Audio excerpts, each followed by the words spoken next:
Bonjour et bienvenue dans cette édition spéciale sur France 24. Nous sommes au Palais présidentiel à Téhéran et notre invité aujourd'hui est le président de la République islamique d'Iran, Mahmoud Ahmadinejad. Bienvenue sur France 24. Merci beaucoup, merci. Je vais commencer par le dossier du nucléaire, évidemment. Il y a eu une réunion il y a peu de temps à Bagdad. Il n'y a pas eu de percée majeure, mais un accord pour continuer à négocier à Moscou. La date prévue est le 18 juin. Les négociations achoppent notamment parce que les Occidentaux demandent à l'Iran d'arrêter, de suspendre l'enrichissement d'uranium à hauteur de 20%. L'Iran, de son côté, veut une levée immédiate des sanctions économiques. Est-ce que vous pensez que ces négociations à Moscou peuvent aboutir? Ça fait longtemps que l'on négocie sans résultat. Bismillahirrahmanirrahim. Au nom de Dieu, suivi quelques versets du Coran arabe. Je souhaite avant tout dire un grand bonjour à tous les auditeurs et les gens qui pourront voir cette émission un peu plus tard. Et j'espère que l'ensemble des peuples seront en bonne santé et prospères. Le sujet comme vous avez commencé, maintenant, ce n'est pas un sujet nouveau. Le sujet qu'on traite maintenant est maintenant plutôt ancien et nous avons pu voir que la perception de certains pays envers l'Iran est toujours le même discours. On dit que depuis 33 ans que le peuple iranien a été libéré, qu'on a pu avoir des élections libres et il y en a d'autres qui disent ça fait plutôt de nombreuses années, plus de 200 ans que l'Occident est contre l'Iran. En tout cas, donc ce problème n'est pas un problème nouveau et nous souhaitons de tout temps de pouvoir travailler au niveau du nucléaire dans un cadre légal, du respect du droit de l'homme et nous ne sommes pas dupes, nous nous attendons pas à des miracles lors de cette réunion. Mais il y aura des axes de travail qui seront dans le bon sens et nous œuvrons dans ce sens pour que nous changions notre état de pensée et que nous soyons plutôt dans un accord constructif. Vous pouvez proposer pour donner confiance aux Occidentaux, parce que le problème est la confiance. On a parlé de la suspension éventuelle de l'enrichissement à 20%. Est-ce que c'est quelque chose que l'Iran serait prêt à mettre sur la table ? Vous savez, quand il n'y a pas de confiance, c'est réciproque, c'est bilatéral, c'est jamais dans un seul sens. Et pour arriver à son objectif, il faut que les deux camps travaillent main dans la main. Et on doit se baser sur le respect, les lois et le droit. Nous avons de bonnes propositions qu'on avancera au moment venu. Est-ce que vous pouvez être plus précis? Vous savez, la situation est claire. Et dès que nous pouvons travailler dans l'axe de l'amitié et d'un travail en commun basé sur l'égalité et le droit. Mais vous ne voulez pas répondre plus précisément sur cette question de la suspension de l'enrichissement à 20%, qui est une question clé pour les Occidentaux? Vous savez, j'ai déjà discuté sur ce point des 20%. Produire à 20% est un droit légal.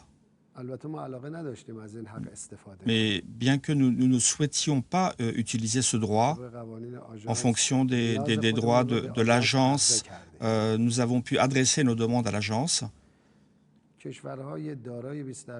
Et les pays qui produisent plus de 20, en fonction des droits, doivent nous autoriser aussi à produire de l'ordre de 20%. Mais cela ne nous a pas été permis.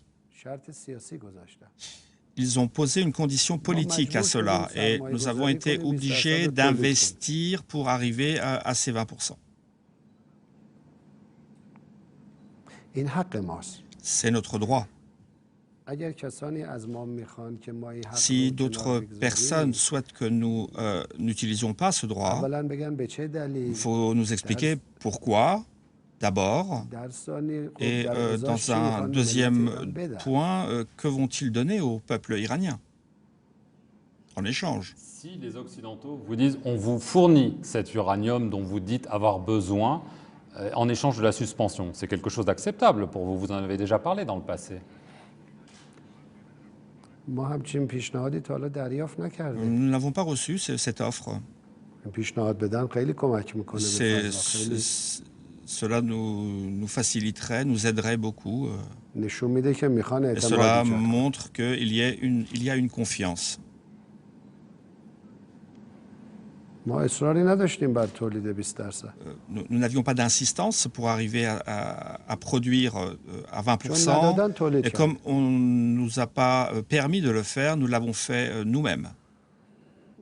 ضمن اینکه برخلاف تبلیغات دروغی Et en که même میشه، temps, par rapport aux تولید 20% publicités mensongères qui ont یک été گام به سمت faites, بمب نیست. arriver à produire du 20% n'est pas un pas en avant vers la mise au point d'une bombe. Il n'y a aucun rapport avec la création d'une bombe. کسی که 3.5% تولید میکنه هر Les درصدی gens رو qui میتونه تولید produisent کنه. 3% peuvent aussi produire à un taux beaucoup plus élevé, un autre taux. Mais vous comprenez que ça crée le doute chez les Occidentaux. به چه دلیل باید تردید درست کنه؟ Pourquoi cela doit créer ce خب doute? غربی‌ها که بمب اتم دارن، ما باید به اونا اعتماد L'Occident کنیم؟ qui possède la bombe atomique, est-ce qu'on doit faire confiance à cet اونا که Occident-là? 99% غنی Ceux qui میکنن، peuvent ما باید produire à بهشون اعتماد کنیم؟ 99% méritent notre confiance? بمب اتم La خطرناک‌تره bombe یا atomique 20%؟ est plus dangereuse ou les 20%? اونا بمب اتم دارن. Eux ont la bombe atomique. ما اعتراضی نمی‌کنیم. Et nous ne protestons pas. گرچه ما با اساس بمب اتم Et مخالفیم. malgré tout, nous sommes opposés à la bombe atomique. اجازه بدید من یه جور دیگه پاسخ بدم. Permettez-moi de vous répondre différemment. فکر می‌کنم Je با ملت ایران pense باید یه qu'avec جور le دیگه‌ای peuple رفتار کنیم. iranien, on doit changer son comportement. ادبیات مناسبی Et نیست. la littérature qui a été employée dans ce sens n'est pas la bonne littérature. Vous n'avez pas oublié que Du manque de respect. l'Iran est un pays ancienne, d'une histoire ancienne, et la façon dont on nous parle est une insulte envers ce peuple millénaire. جنایت بوده، Et اونا انجام دادن. dans les 100 dernières années, tous les crimes qui ont été commis à travers le monde a été fait par l'Occident. L'Iran n'a jamais envahi aucun اینا همه pays, تجاوزات انجام دادن. et همه ce sont جنگا رو eux درست qui کردن. ont créé des guerres, toutes les guerres. ما باید مدعی باشیم. Et c'est nous qui devons توهین‌آمیز nous حرف plaindre می‌زنن با de la ملت. façon dont le peuple iranien est ما هم insulté. باز حقوق قانونیمون Nous می‌خوایم voulons استفاده utiliser کنیم، نه notre droit, pas plus. تهدید میکنن ملت ما. À propos de menaces, Nous sommes justement, menacés. on va parler d'Israël. Israël menace de frapper militairement l'Iran si l'Iran se rapproche de l'arme nucléaire. Est-ce que vous pensez qu'Israël est vraiment prêt à frapper l'Iran? ببینید من بالاتر از این حرف Voyez-vous, au-dessus des sujets qui sont effectués par les sionistes, je veux revenir à ce qui a été dit au niveau de l'ONU. Si nous avions, nous, adressé ce type de paroles vers Israël, quelle serait la réaction de l'Occident?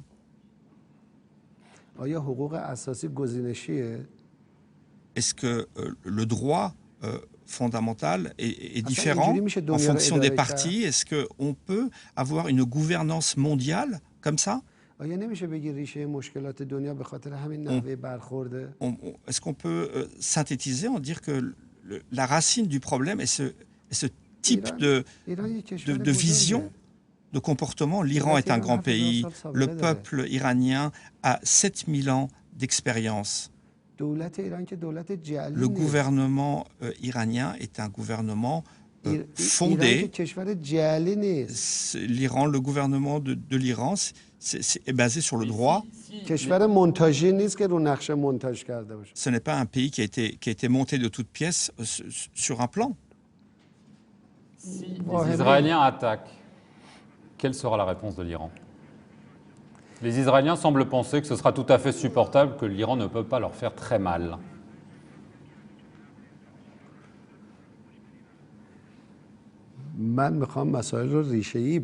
Je veux prendre les problèmes à la source. La puissance de l'Iran est évidente. L'Iran a une histoire. Beaucoup de grandes puissances sont tombées à terre face à l'Iran. Et nous ne portons même pas attention au sionisme. Ils ne sont pas à notre portée. Le peuple iranien a toujours su faire redouter ses ennemis. Saddam qui a été protégé par l'Occident. Et Saddam était tellement sûr de pouvoir un jour mettre le pied à Téhéran. Et maintenant, où est Saddam? Et maintenant, regardons la situation de l'Iran. Donc, il n'y a pas de sujet de conversation à ce sujet. Le monde entier sait exactement ce qui va se passer. Et moi, je voudrais rebondir sur votre question au niveau du droit international et régler les problèmes à la racine.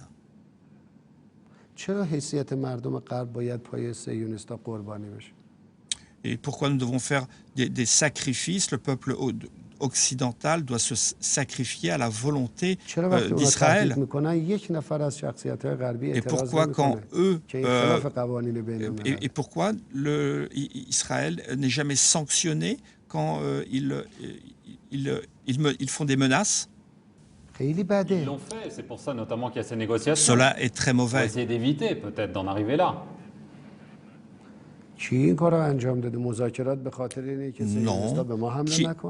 Non, les conversations que nous avons, ce n'est pas afin d'éviter que les sionismes nous attaquent. Donc le problème mondial, ce n'est pas le problème nucléaire de l'Iran, c'est le problème qu'eux veulent nous attaquer et l'Occident ne veut pas de cette attaque. C'est ça le problème? Donc le problème est le régime sioniste, donc pas l'Iran. S'il ne nous agresse pas, il n'y aura pas de problème. On peut travailler ensemble. Pas que nous avons peur de cette agression. Le peuple iranien est connu. Et ils savent faire la part des choses. Mais le monde ne peut pas être gouverné comme ça. À mon avis, c'est une mauvaise gouvernance du monde. Je vous pose une question. Pourquoi l'argent du peuple français et de l'Europe pour aider le peuple sioniste pour qu'ils agressent l'Iran? Pourquoi? Donnez-moi la logique, afin que je comprenne. Le peuple français ont quel type de problème avec le peuple iranien? Les Palestiniens reconnaissent Israël. Est-ce que c'est quelque chose que vous pourriez faire un jour? C'est pas grave. Permettez-moi de finir ma question. Entre le peuple français et le peuple iranien, quel problème avons-nous? Si le gouvernement français, à travers les besoins du peuple français, il ne devrait pas y avoir de problème avec nous. L'Iran et la France n'ont pas d'animosité. Où avons-nous fait du mal à nos intérêts? Est-ce que nous avons agressé les droits du peuple français? Pourquoi le peuple français doit être contre nous? Pour quelle raison? Pour quelles Pour raisons? répondre à ma question, si jamais les autres pays arabes et les Palestiniens reconnaissent Israël, est-ce que l'Iran pourrait le faire?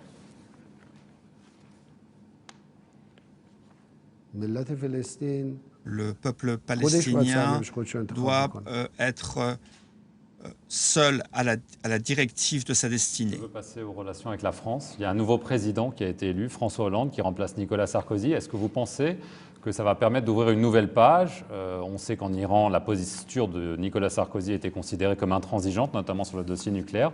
Est-ce que vous attendez un nouveau chapitre avec la France? Nous pensons que la première responsabilité d'un gouvernement doit s'occuper des besoins de son peuple. Et au niveau international, qu'il y ait une égalité, une justice. Et au lieu de faire la guerre et de chercher des agressions, plutôt rechercher l'amitié. Nous pensons que le gouvernement français peut faire beaucoup de bien au niveau international, mais à condition de prendre les bonnes décisions au niveau de son peuple, au niveau du besoin du peuple français. Le peuple français, si jamais il devait être questionné pour savoir quelle est leur idée par rapport au sujet du Moyen-Orient, au problème du Moyen-Orient, leur demander quelle est leur position par rapport à la présence des forces armées françaises en Afghanistan et que pense-t-il de la collaboration avec l'Iran. Je pense que là, il pourrait uniquement agir en fonction du besoin et des idées du peuple.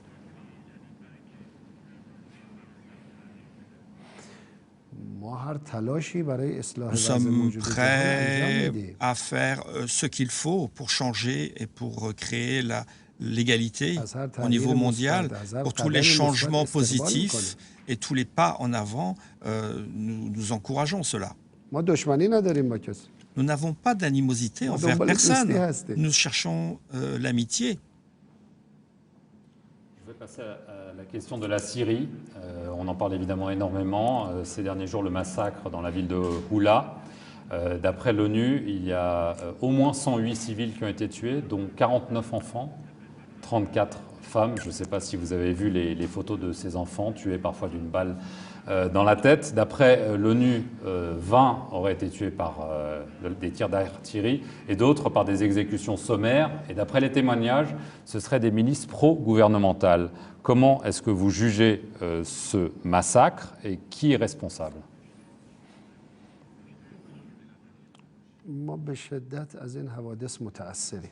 Nous sommes très fortement sensibles et déçus de ça. Et ça fait 2 ans que les peuples de la région sont sous pression. Et c'est le droit de tout peuple d'être libre, d'avoir accès au droit de vote libre, qu'ils puissent agir avec leurs convictions. Et il n'y a pas d'exception. Pareil pour le peuple syrien. Tout le peuple syrien compte pour nous. Nous ne faisons pas de ségrégation. Tous les peuples, nous aimons tous les peuples. Dès qu'une seule personne est morte, est tuée, c'est une catastrophe. Et sans parler de la manière dont ces meurtres ont lieu, dans la douleur et le massacre. Et nous sommes très sensibles envers cela. Nous sommes très déçus et toute personne qui a fait ces meurtres est coupable. Quelle que soit sa destinée, son intention et sa volonté. Et je pense que les comités qui sont en place pour étudier cela arrivent à sortir la vérité vraie, car il y a aussi des informations erronées et les personnes se condamnent mutuellement. Et j'espère que les personnes qui sont responsables de faire la lumière puissent le faire, et toute personne qui est responsable de ces massacres soit punie et sanctionnée. Mais nous avons, c'est vrai, dans notre région, un énorme problème, c'est vraiment l'ingérence des autres pays pour mettre la main sur notre région. Et c'est vraiment de l'ingérence régionale. Vous pensez que dans ce cas, comme le dit le régime de Bachar el-Assad, ce sont des terroristes étrangers qui sont responsables, ou comme le dit l'Occident et apparemment l'ONU, c'est le régime de Bachar el-Assad qui massacre son peuple?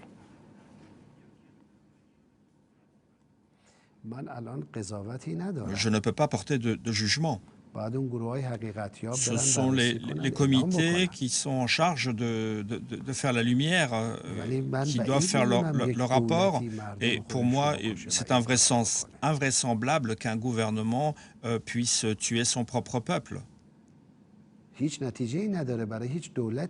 cela n'apportera pas de réussite envers ce gouvernement. Pourquoi ce gouvernement doit tuer son peuple?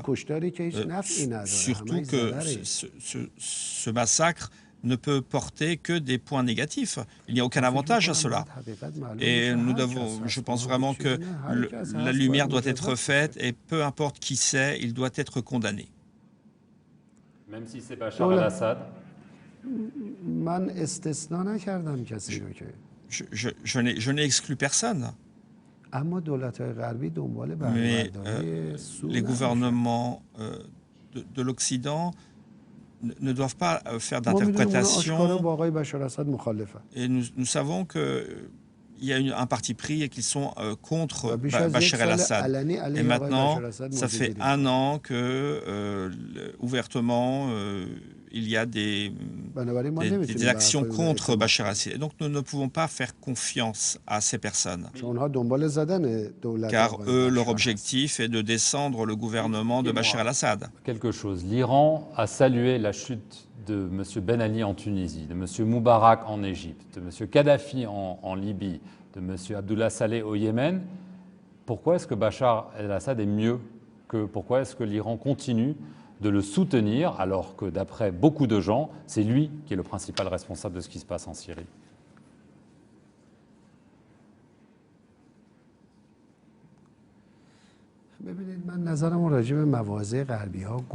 Voyez-vous, je me suis exprimé sur la vision de l'Occident. Et nous ne devenons pas sensibles. Et nous sommes pour le droit constitutionnel du peuple syrien totalement et pleinement, en fonction de la constitution nationale de la Syrie. Et donc le droit doit être respecté. Mais je dois dire que c'est au peuple d'agir sans ingérence. Et malheureusement, nous avons pu constater qu'il y a de l'ingérence. Certains gouvernements se prononcent ouvertement. Laissez-moi vous expliquer.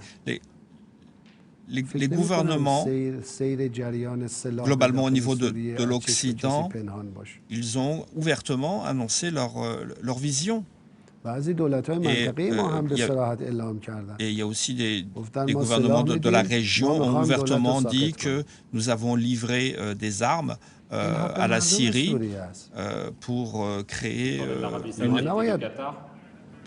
Non. Mais vous connaissez vous-même les réponses. Je ne veux pas nommer personne directement, mais des gens de la région, effectivement, font aussi de l'ingérence. Et cette ingérence n'a pas aidé.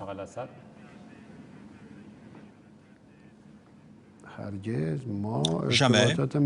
Nous avons des relations normales, conventionnelles, comme avec les autres pays. Nous sommes pour le droit, pour préserver le droit des peuples.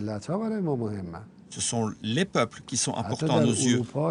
Et même en Europe, où certains gouvernements qui sont contre nous, nous n'avons jamais agi à l'encontre de l'intérêt de ces peuples. Nous n'avons aucun problème avec les peuples et nous sommes l'ami des peuples, de tous les peuples, sans exception. La situation en Iran, vous avez été réélu en 2009, une élection très contestée, avec des incidents très violents après. Est-ce que vous regrettez ce qui s'est passé en 2009?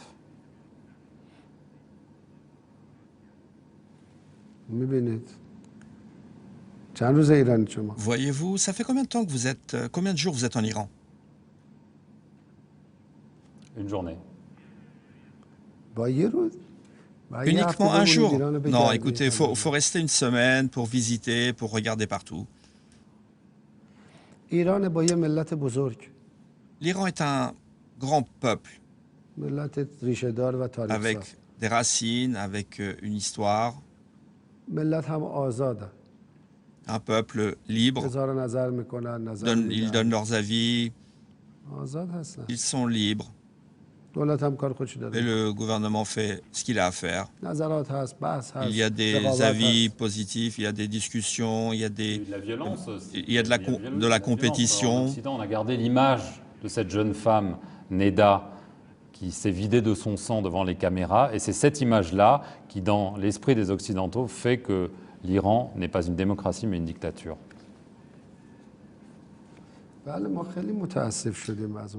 Oui, le peuple iranien et nous avons vraiment été désespérés de cet événement. Mais je pense aussi que vous avez vu que le film qui a été créé autour de cet événement a été effectué sous forme d'un montage et que c'est exactement ce qui s'est passé au Venezuela pour le gouvernement de Chavez.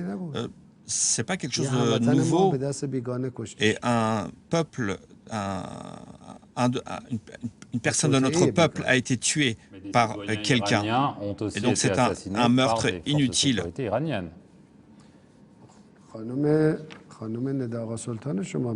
Vous parlez de Madame Neda Soltan?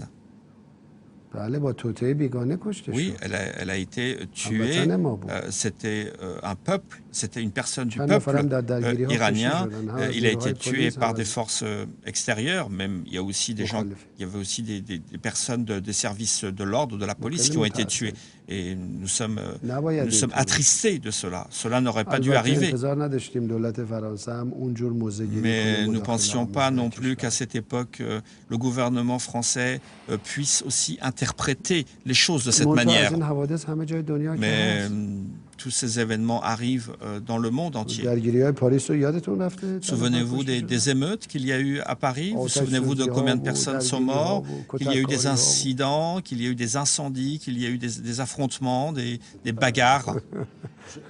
Juste, pourquoi est-ce que deux de vos opposants de l'époque, Mir Hossein Moussavi et Mehdi Karoubi, sont toujours en résidence surveillée? Pourquoi? Ça fait plus d'1 an. Il faut demander au système judiciaire.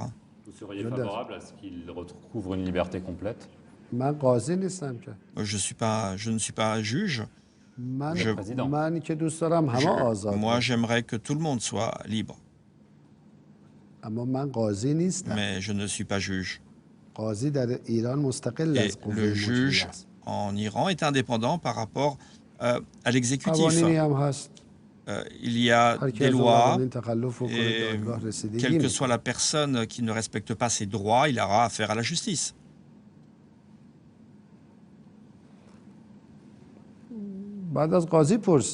Il faut poser la question au juge. Et il y a aussi des instances qui surveillent les décisions des juges. Mais je ne suis pas la bonne personne. Et moi, je voudrais que tous les peuples, tous les gens soient libres. Après les élections législatives où vos partisans ont perdu, vous avez été convoqué devant le Parlement. C'était la première fois. Est-ce que vous l'avez vécu comme une humiliation?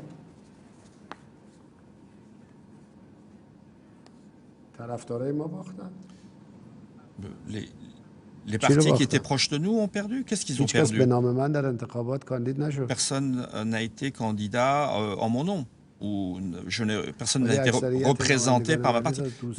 Mais la plupart des élus de l'Assemblée sont de nos amis et des collègues. Les élections en Iran sont complètement différentes de l'Occident. Il n'y a pas de parti politique. On ne peut pas dire qu'un parti politique a perdu. Et donc, personne ne s'est présenté en tant que représentant de l'État.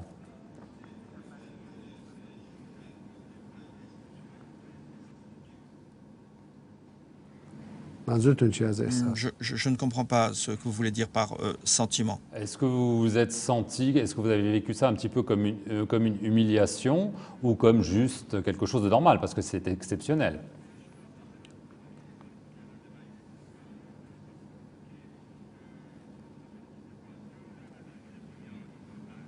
Non, c'était tout à fait normal. Il y avait la Constitution qui est là, on m'a posé des questions et moi j'ai répondu aux questions. Il vous semble que c'était quelque chose de compliqué, que l'Assemblée nationale pose des questions et que moi j'y réponde? On m'a posé des questions et j'y ai répondu. Il n'y avait rien de particulier, à mon avis. Mais bien entendu, les communiqués aiment bien parler de ça et donner un petit peu chacun son avis. Mais pour moi, c'était une action tout à fait ordinaire, comme mes activités autres que je fais régulièrement. À votre relation avec le leader suprême, Ali Khamenei, on a évoqué des tensions lorsque vous avez voulu renvoyer un ministre. Il a été remis au gouvernement par M. Khamenei, qui a aussi évoqué éventuellement la fin d'une présidence. Quel est l'état de vos relations avec lui?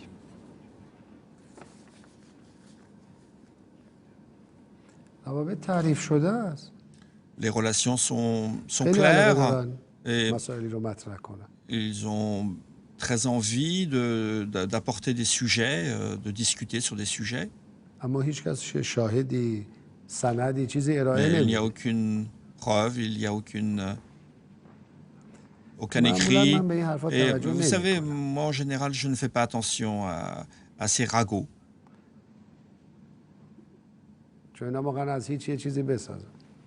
L'objectif, c'est de construire une histoire. Le système du guide suprême est très connu et la place du président est aussi connue. Et toutes les semaines, nous avons au moins 2 heures d'entretien.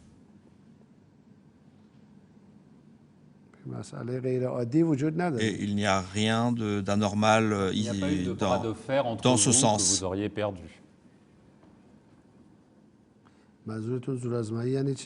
Que voulez-vous dire par épreuve de force?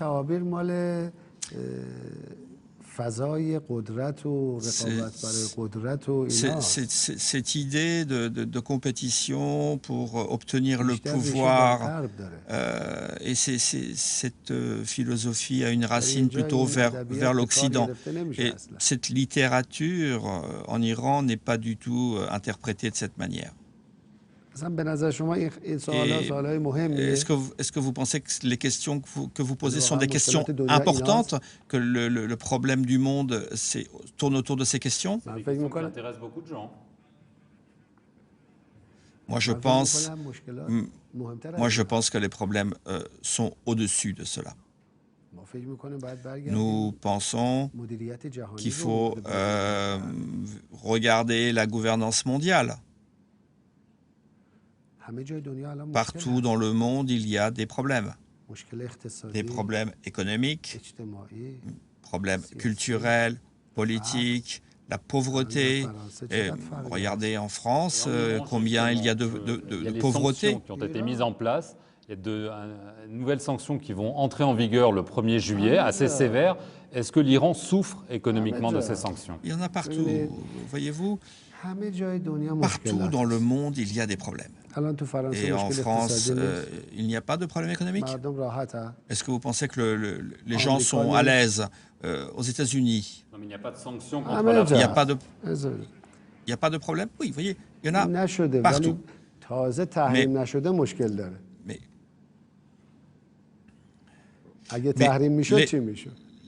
Les problèmes sont des problèmes à venir si nous ne nous attaquons pas à la racine même des problèmes.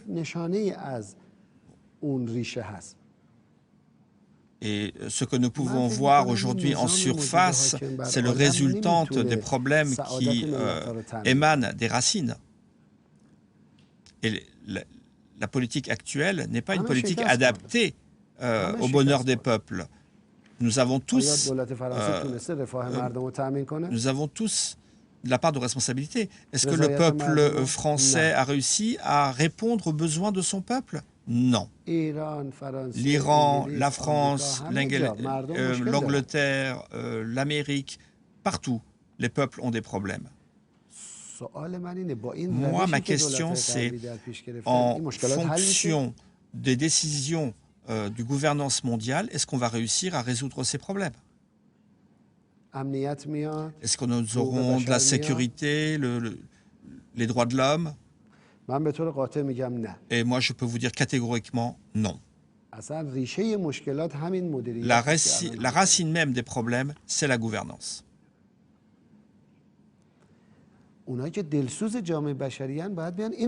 Les gens qui sont fervents des droits de l'homme doivent d'abord s'attaquer à ce problème. Si ce problème venait à être résolu, le reste disparaîtrait.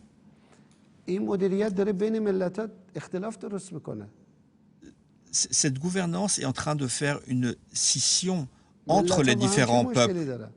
Parce qu'aujourd'hui, les peuples, en principe, ne devraient pas avoir de problème. Moi, Ahmadinejad, je considère l'ensemble des peuples de l'Europe comme des gens qui me sont chers. Et je ne suis pas content, je suis attristé qu'il y ait des problèmes économiques là-bas. Et j'aimerais aider. Mais c'est cette gouvernance qui nous en empêche. Et si on règle ça, au lieu d'avoir des conflits, les peuples deviendraient amis. Nous aurons réglé les problèmes et le problème de tous. D'accord, je vais venir à une question peut-être plus triviale. Il y a les Jeux Olympiques de Londres bientôt. J'ai entendu dire que vous voudriez peut-être assister. Est-ce que c'est quelque chose que vous voulez faire? Est-ce que vous avez fait une demande au gouvernement britannique pour y aller? Je n'ai pas encore pris ma décision sur ce sujet. Mais bien entendu, je suis pour le sport, j'aime le sport. Et je pense que les Jeux Olympiques est un domaine qui crée de l'amitié envers les peuples, mais qui n'est pas utilisé à bon escient.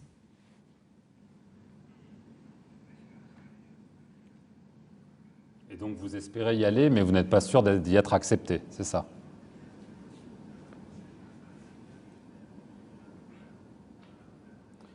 Non, je n'ai pas pris encore de décision.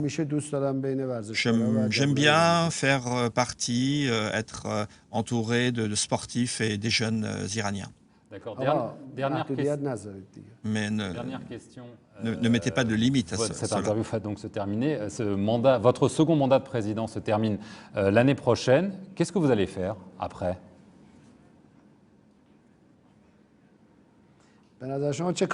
À votre avis, qu'est-ce qui serait bien que je fasse? Est-ce que si je deviens journaliste, ça peut être bien? Si je fais partie d'un magazine, un journal? Moi, j'ai travaillé au sein des universités, au niveau des universités scientifiques. Et maintenant, je continue à faire cette activité, mais relativement de façon modérée. Et moi, ma propre préférence est de retourner vers des activités scientifiques. Mais bien sûr, si je peux faire quoi que ce soit pour créer la tolérance, la paix et l'amitié et aider tous les peuples, je le ferai. Mais plus politique.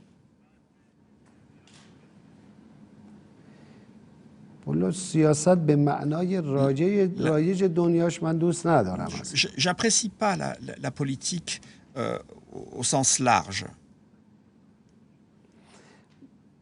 Je pense que la politique doit rimer avec l'amitié, avec l'honnêteté.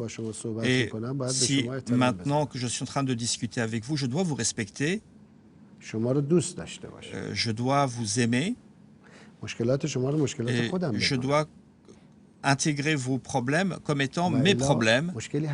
Et sinon, aucun problème ne sera résolu dans le monde.